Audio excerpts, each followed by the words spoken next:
Welcome back to another episode of The Vault Unlocked. Today we're diving into a strategy most entrepreneurs completely overlook: how to use a local podcast as a business building machine. Not just for downloads, not for vanity metrics, but to build real relationships, real authority, and real clients in your own community. And to break this down, I've brought on someone who's been doing exactly that. Ben Albert is a podcaster, entrepreneur, and the creator of Real Business Connections. Over the past several years, he's helped business owners turn simple conversations into powerful networks and into real business growth. In this episode, we're talking about how anyone, even with zero audience and zero podcast experience, can start a local podcast and turn it into a client-generating platform.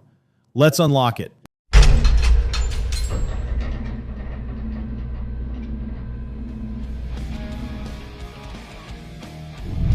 I'm excited to have Ben here as a podcaster, as someone who's an expert in really helping people, whether they have experience or not, starting their podcasts in local communities. I'm excited to jump right on in. Ben, for those people that don't know who you are, tell us a little bit about you. What's up, brother? This is going to be fun. Excited for the conversation. I wear many hats, but the goal is to get the knowledge, the wisdom, the info from the people who have it to the people who need it. And I am in the need it category a lot of the time. I'm not some guru that has every answer to every single question. But as you mentioned with like starting a podcast, when I started my first ever show, it was a business podcast. I knew nothing about running a business. But by being a student, by learning every single day and getting the knowledge from the people who have it to the people that were looking for it, I got to grow. We all got to grow together. And like, it's 5 years since the pandemic, which blows my mind, man. But like, I wouldn't have done anything differently. Things have been beautiful and blessed. So I'm going to assume, because you said 5 years since the pandemic, you started this kind of journey during the pandemic? Yeah, I was in a sales role. I was in corporate. We were doing generally a lot of video, but like full service marketing all across the States. And I had just started in a new role. So last one in, first one out. Pandemic hits, no travel, no video, no sales, no moving around the States. So at the time, I was a huge music advocate on the side. Had a music podcast. I was still a big music fan, but music promoter, Ben, was broke, unemployed, and non-essential. So the pandemic required me to create Business Ben, who just happened to be an entrepreneur, didn't know what I was doing, but we learn every single day. And that's why podcasts like this are great.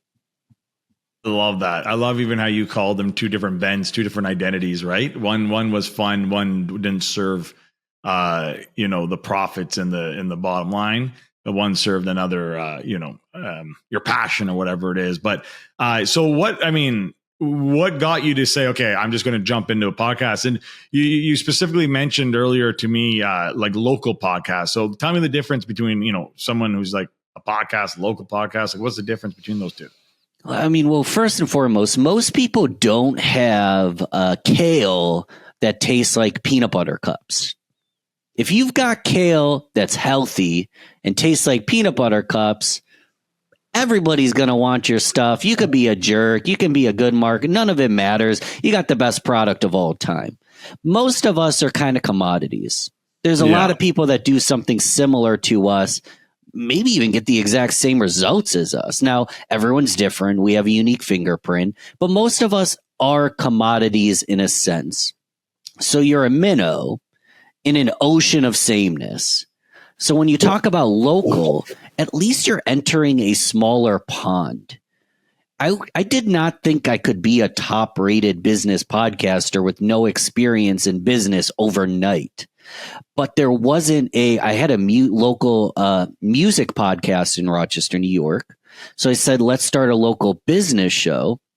I called it Rochester Business Connections for two reasons. One, a friend request on LinkedIn is a connection request, and that's where I was connecting with people. And two, I needed connections. So, hey, let's attract connections by having a connection podcast. And then one conversation at a time basically achieved way more than I didn't have some lofty goal. I just wanted to figure out even what a CRM was at the time. But I achieved way more than I could ever imagine. But I was a minnow in a tiny pond. And then as I grew, you can find bigger oceans. But that's why you start local or you start hyper niche, because if your own local community doesn't like you or your product, if you scale a turd, what do you get? You scale a turd, you get a larger turd. Yeah. Well, in my sales process, right, I always say shit in, shit out. Doesn't matter how good it is, no matter how good the funnel is, no matter how good the marketing is. If the top is not doing the job, it just disrupts the entire process all the way down to the salespeople. So I get that. So I mean, that's interesting because I took just funny because I myself I took a different approach. I live in Canada. And I'm ashamed to say it, but I was probably 28 or 29 at this time.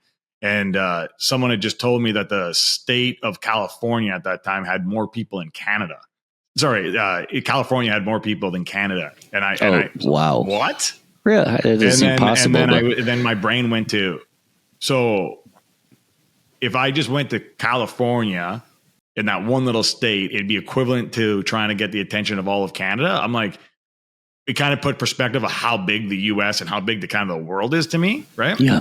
And I did the opposite. I'm like, screw Canada. I'm going to the state. Like I'm going to go try to be number one in California, which evidently, would be number one in America, which evidently, right, would then Canada would probably find me type of thing.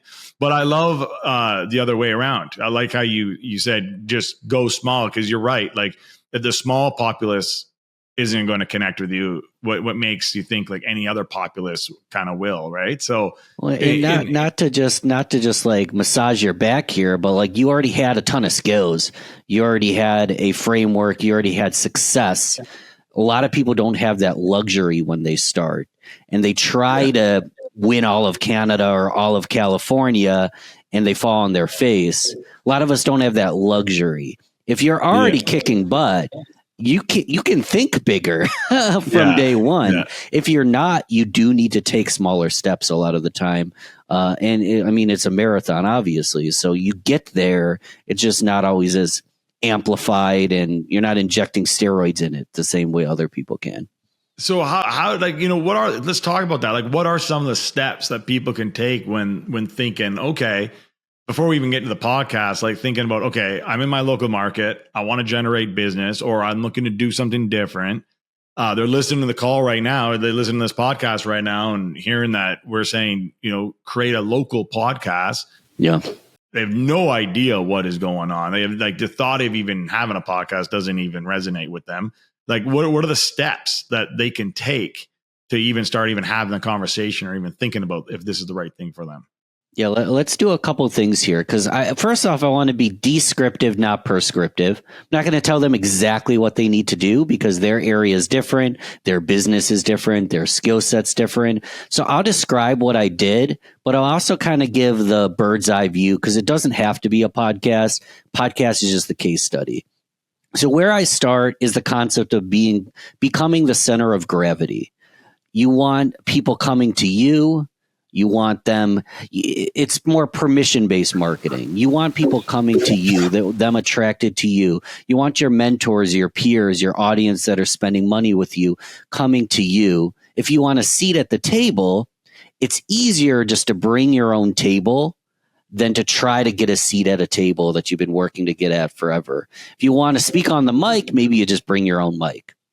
So if you want to win friends and influence people, you need to find a way to be influential. So a podcast is a way to platform yourself. If you want a platform, maybe you platform yourself. And that'll be the case study, but it can be a blog where you have collaborations, and maybe you get guest mentors to speak on your blog. Maybe you have clients speak on your blog. Maybe you have prospects. Instead of saying, hey, do you want to spend money on me? You say, hey, can I feature you as a roofing industry leader in Rochester, New York? And then at the tail end of them just filling out a form using ChatGPT to create the blog post, on the tail end, you go, can I talk to you a little bit about business? So you call them, hey, I'd love to feature you, versus, hey, I'd love to sell you something. So it's a way to become the center of gravity. And a podcast is just a great way to do it, because it's a way to get in the door with influential people and spend significant times with them, and they want to spend that time with you. It's not a pitch. It's not really a cold call. And you can do some discovery. You can build some rapport. And you can, in my case, like I didn't know how to run a business. I was better than probably 90% of marketers, but I wasn't the best marketer on earth at the time. So I'm better than most marketers and I don't know how to run a business, but I'm better than 99% of business owners at marketing. So let's just start a business owner podcast in Rochester, New York, learn how to run a business from the people. And on the back end, maybe I can help you. And if not, I'm very confident you might know another business owner that I can help. Yeah. So as a sales guy, you're nodding, you get the strategy. It's very tactical, but it's one conversation and one relationship at a time. Because if you're just doing it to make money, you might have some ick factor. I did it to learn. And then all the clients and all the prestige kind of came on the back end just by being the center of gravity and starting a podcast. And being the center of gravity, I'd say, would you add consistency on that as well? 100%. I mean, it depends, but like November 2020 is when I started my show. I did 22 episodes in a month. So that's a episode a day, 5 days a week, Monday through Friday, 22 in a month. Then I went to 3, then I eventually went to 2. Now I do 1, but there's a lot of reason behind all that. But in 1 month, and I had already, the reason I did 22 in a month is because I just had so many interviews. I didn't have any clients and I wasn't lazy and it was a pandemic. So I was just having anybody on and I was having conversations with business owners. We did 22 in a month because I already had like 30 recorded. So in 30 to 45 days, I met 30 business owners. And I didn't learn this from day one, but I learned it over time and I started to do it over time. I'd ask them to nominate other business owners. Hey, I love this interview as a kick-ass leader in our local city. Like, do you know any other leaders that would be a good fit for the show? And then they would open up their Rolodex, or nowadays it's a cell phone, and send an email with 8 people on it. And I'd one by one meet 8 more business owners just in that conversation. And because it was local, because it was small, because they aren't a celebrity on a 50 podcast tour, it was the first podcast they had done all year.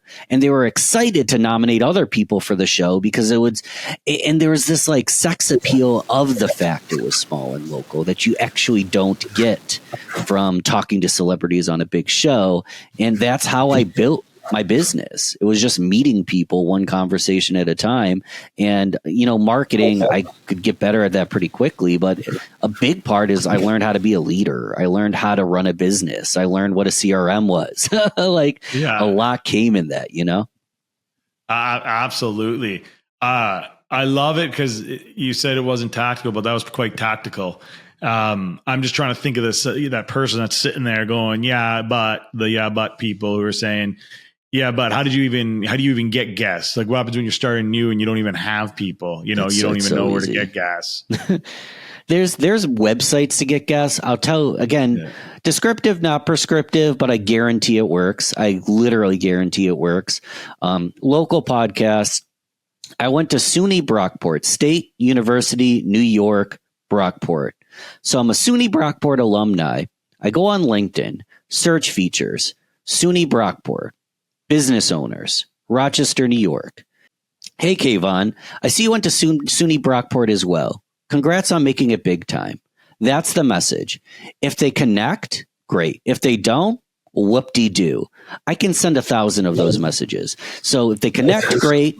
If they don't, whoop-de-doo. When they connect, I say, dude, I'd love to feature you. I literally had not even started it yet, but I'd love to feature you on Rochester Business Connections.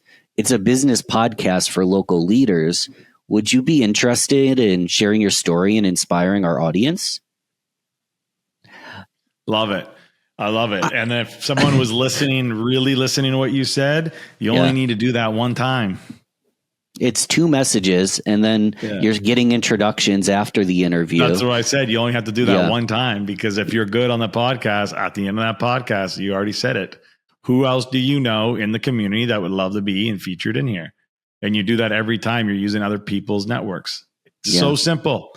And I would So do both. easy. I wouldn't just do it. I would do both, because here's what happens. Like, lots of opportunities mean, wow, like it's weird to say this, but I'm so bucked out that I actually don't have space on the show yet, but I'd love to continue the conversation. So the more people I talk to, the better. And then I can bring the right people on the podcast, this or that. Or you could do a panel discussion. You could have 3 people on the show at a time, meet 3 people at a time. There's so much you could do there. But what's beautiful is most people said yes. Success rate, if they replied, some people don't reply. Who cares? Maybe they don't even read it. The success rate of the replies was like 90% plus. And for the ones that say no, they're probably just shy, and that's okay. Like, but no one's going to say no to the, hey, can I feature you, platform you, market you, make intros for you? And all you got to do is talk about yourself. It's like the easiest pitch of all time.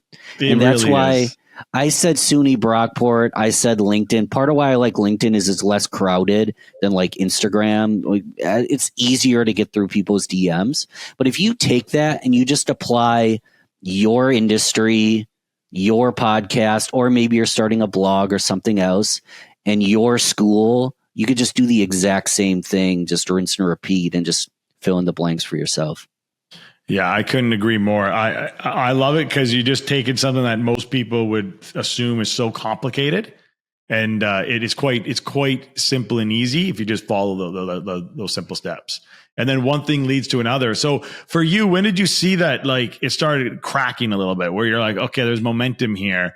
I'm starting to get some traction. Things are churning around. Like, when did that start happening, and what was it that started that? Yeah, I mean, as a reminder, I'm starting in November of 2020, so it's a pandemic. Everyone's cooped up at home, but like the certainty came in waves. And like, yeah, it was to an advantage that people were cooped up at home and bored and a little lonely. But like, people wanted to grab coffee or a beer, and it's like, yeah, you got to follow the rules, but like, people wanted to meet with me. The kid who has never ran a business, doesn't know what he's doing, they liked me and wanted to meet with me from day one.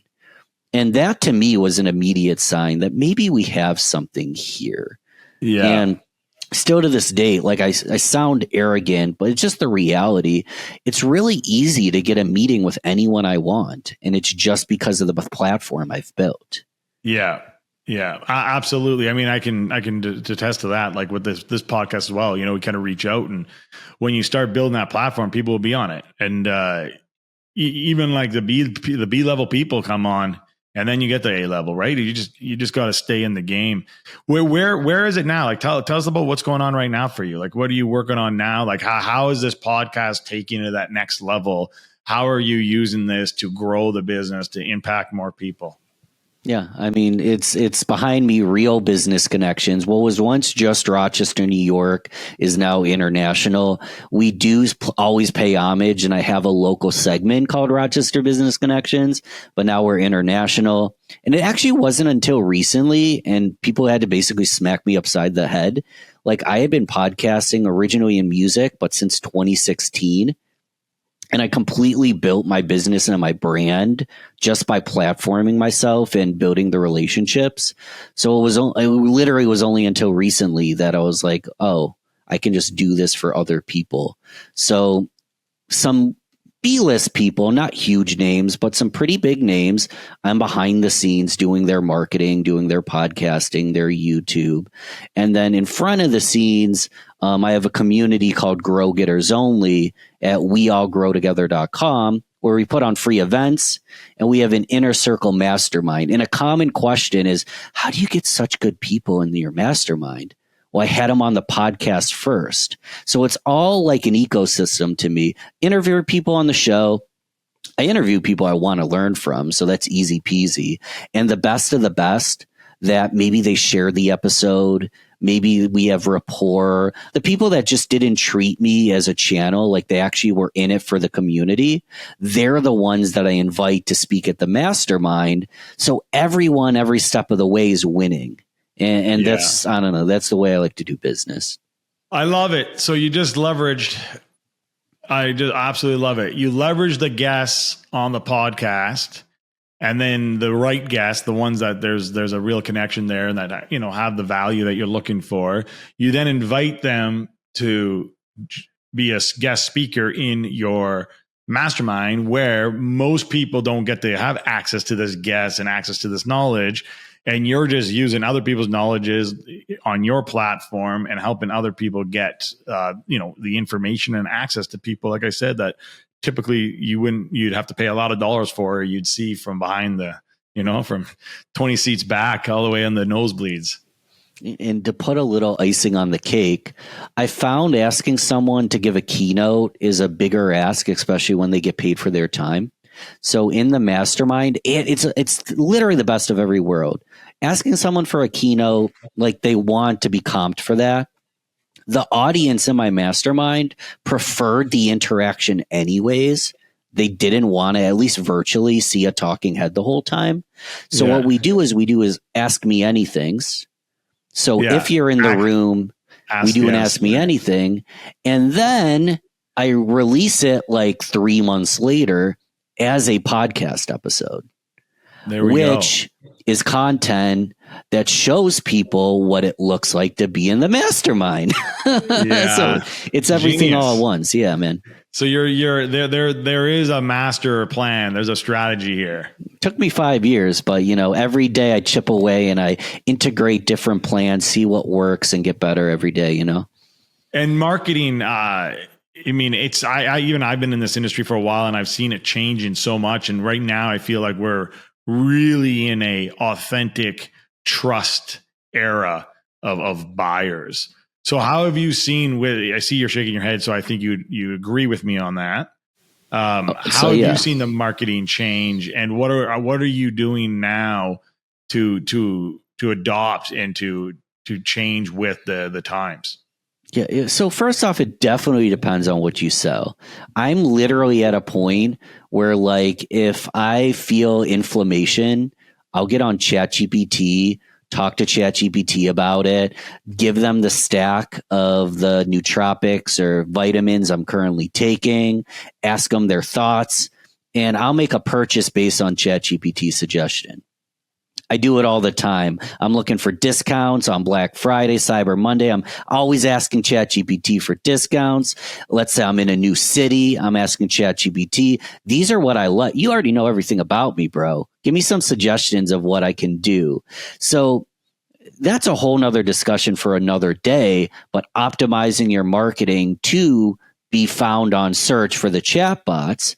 But that's a certain kind of service. Like, I'm a restaurant. I want people in the door. Like, I'm going to look at ChatGPT for restaurant suggestions. Yeah. When you're doing something that's high ticket, high trust, and a long-term kind of book of business kind of service, like, in theory, I can hire any insurance agent, but I'd rather like them. In theory, I'd hire any marketer, but I'd rather like them, not just get results. And in theory, I might be kind of lonely and I want someone that I feel like trusted and connected to. And there's no better way in an AI marketing world with lots of noise to build trust than to build community around what you do. Because not only do they get to learn from you, they get to learn from everyone else involved. It's a great way to sell yourself without talking about how great you are. You just let your results speak for yourselves. So again, like, if I'm a beauty salon and I want travelers to come by because I'm on a strip, I'm going to market differently. But if I'm selling a product that nets me an average $30,000 per client and I want them every year, dude, trust is the name of the game because they can hire anybody for that product. Yeah.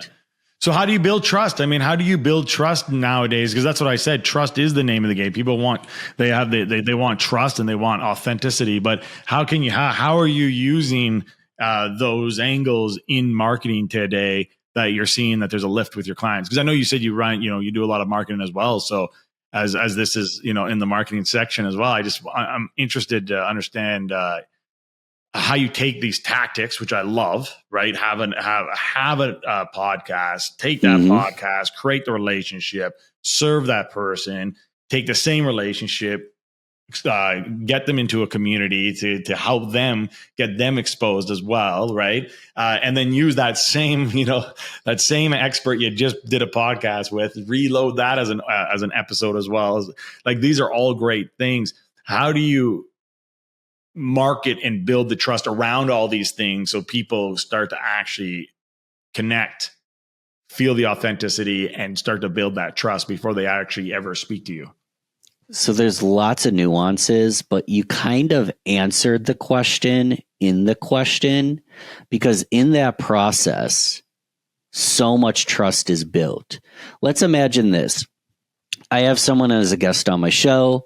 I reached out to them randomly out of the blue. But what I did in the reach out is I already knew. So I'll use Jordan Harbinger an example, and I'll just use you as an example. So I already know that they've been on Jordan's show and they've been on Kayvon's show. So I go, hey, I just listened to you on Kayvon's show. Also saw you on Jordan. He's been on my podcast a couple of times. Great guy. I thought you'd be a good fit for my show as well. Are you open to me like letting you know about it? Or is there an EA that I can send some information to? So just in that, I built trust through the name association, that I'm not just some random person reaching out to them. I've done my research. I'm a fan. I want to support them. That's a little micro thing right there. Then when they come on the show, I show up on time. I give a good interview. Like, there's a lot of nuanced things that it's easier said than done, but you do a good job at your job. Yeah. You do a good job. You market it well. You go, hey, can I introduce you to any other podcasters? Is that valuable for you? You make introductions. A few months down the road, the episode goes out. You promote the heck out of them. Then a few months after that, you go, wow, my audience really received this well. Will you come speak at the mastermind? You speak at the mastermind. People in the mastermind spend money on them. Like, I do all of this because I want to help people and I want to learn, but it's not beyond me that this human being I'm describing could become my client and knows people that could become my client. Yeah. And by giving them a great experience they didn't lift an arm, they didn't spend a penny. I have showed them what it looks like to have someone advocate for them. Yeah. So if they're going to hire a marketing professional, don't they want to hire a advocate? Now, you have to apply this to anything you do in the business realm. But how can you give so much value and such a good experience, whether people are spending money or not? You need to understand your worth, but whether they're spending money or not, are you a consultant where someone asks a question and you snarl, or you go, I only have 45 seconds, but let me solve this issue for you because I care about helping people? Which one are you? Because to me, trust and value isn't a strategy or a tactic. It's a way of being. And if you just live that way, shit works out for you. I don't want to oversimplify it, but yeah, I love it. You're also talking about a law in Cialdini's book, right? The law of reciprocity. I think you're talking about that as you're doing this stuff. But I think there's some merit here to go deeper into all of those things that you just said, because there's something underlining to make those things, I believe, successful. And it's where you're coming from while doing those things. Are you coming from the place of I'm trying to win, I'm trying to gain, or are you actually coming from a place of service where there's no win or gain for me? How can I help you? How can I support you? And there is that little nuance, as you know, that a lot of people missed. You can smell it on them, that will actually disrupt that entire process. You can do all the same things, but you get that little energy off, just a millimeter off, it will break that entire, I'm going to call it a funnel, but in process. No, I'm with you. And before the call, and checking out your show, you want to go deep on a specific topic. And I'm thinking the best way I can serve is to mechanically give the audience exactly what the playbook looks like. But in the process of this playbook, I did not have a playbook. This is me telling you what I learned. I just wanted to learn from people. I just wanted to help people. I was an underdog who had no clue what he was doing and humbled every single day that people would put their chips on me.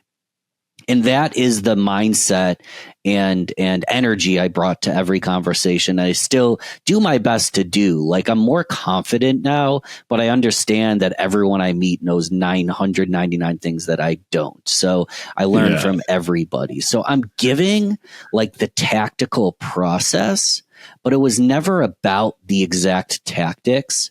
It was about the education and the relationships I got to build along the way. That was really the beauty in it all. And relationships from all, I'm going to assume, like all walks of life. So what, I'm just trying to think of just story time. I call it story time, of if you can think back of all the relationships you've built and, as you follow this process, is there any one relationship that stands out the most where you thought, where if I said to you in 2020, you're going to have a relationship with this person, you'd think that I was absolutely crazy? That's an interesting question. That if at 2020 makes it interesting because, it's at a point where I was listening to podcasts since 2014. I was a little bit of an early bird on it. And actually a good example is Jordan Harbinger, because in 2014, I was just out of college. I was single and I was kind of like socially awkward, also a party animal, music scene. And like, I wanted to like learn how to be more charismatic and like meet girls and all these things that you do when you're younger.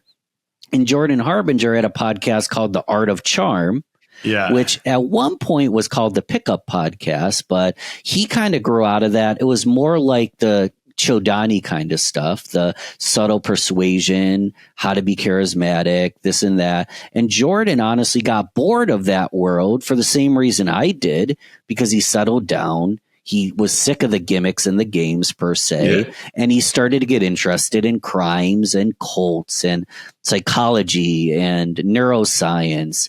And at the same time, him and his team members, or his co-founders rather, had a bit of a dispute. That's Jordan's story, not mine.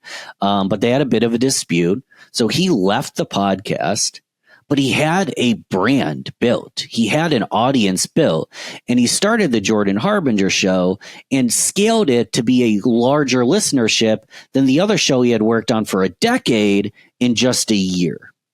And when I see it, the reason I tell a story like that, and it's grown, that was like 2019 that I think he did that. It's grown even since then. The best brand, the best business, the best thought leader, their audience will evolve with them.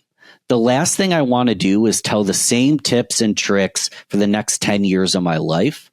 I want my audience to evolve with me. So as I grow, they grow. As my interests change, their interests are going to change. And maybe they go somewhere else, which is quite all right. And this is a long-winded way of looking at, I didn't think this dude that I was talking about, Jordan Harbinger, would come to my podcast and speak in my mastermind. Like, I was just trying to learn dating tips in 2013, 2014. But as he evolved and as he mentored me from afar, I got to a place where I actually could make the ask. I had the audience. He said yes. And now I hope I get to do what Jordan did for me, for other folks that are going through that similar kind of journey and process. So I hope that makes sense. No, I love it. And, what's the main thing I think Tony says it too. We overestimate what we can do in 1 year, and we underestimate what we can do in 5 years. And here's a testament. 5 years later after COVID, I mean, it sounds like you got Mastermind, you got a top performing podcast. You've had multiple A-listers on your show. Business opportunities coming everywhere, which way for you. Living an abundant life, I'm sure very different than the party and music scene, which was fun fun at one point and great at one point, but not where I'm sure you would want to be today. So, I mean, congratulations on all that success. I just really want to make sure it's so clear, because if anything, you even showed me about how clear this process is, and you don't need to overcomplicate it. It's like, start your local podcast. You do not need to be an expert. In fact, it's better if you're not an expert. Go get the experts and learn from them. create a great relationship with these people out of service. Don't expect anything back.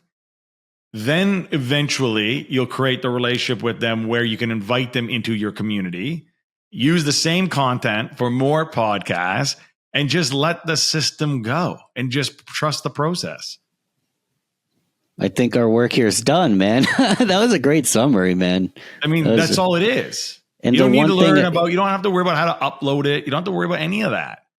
Just get, most people don't even realize that. Like you said this, I didn't jump on it, is you don't even need the podcast live to start this. You are starting the fastest growing local business podcast, and you're looking for the first 10 experts in your local area to be on. Like it reminds me, because from a sales guy, I talk to so many people that do want to do start home services and stuff. Like I'm like, I hope you understand when I say this. Do not set up a business.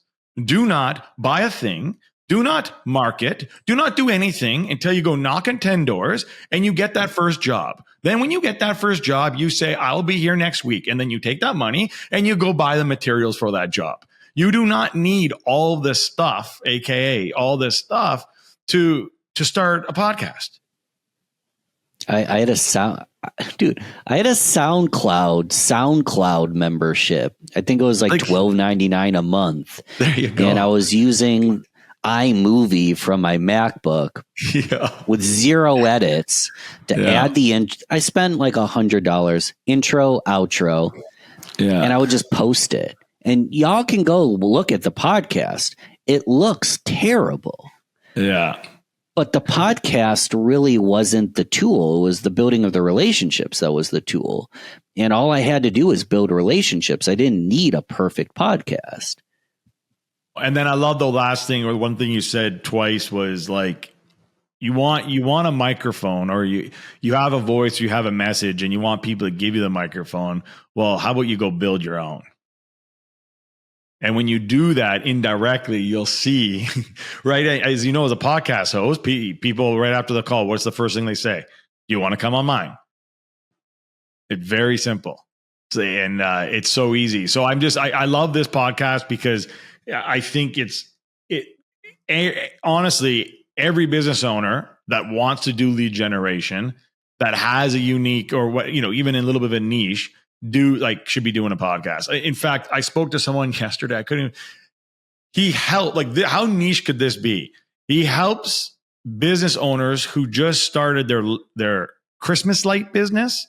So they make $200,000 in 2 months and do nothing, and then teaches those specific people how to create a business selling everyday lights so they can have a 365-year business. And he has a podcast specifically around that. And what does he do? He builds the relationship. He builds the business. That podcast doesn't need, it only needs like 20 listens an episode too. Yeah, you don't need, exactly.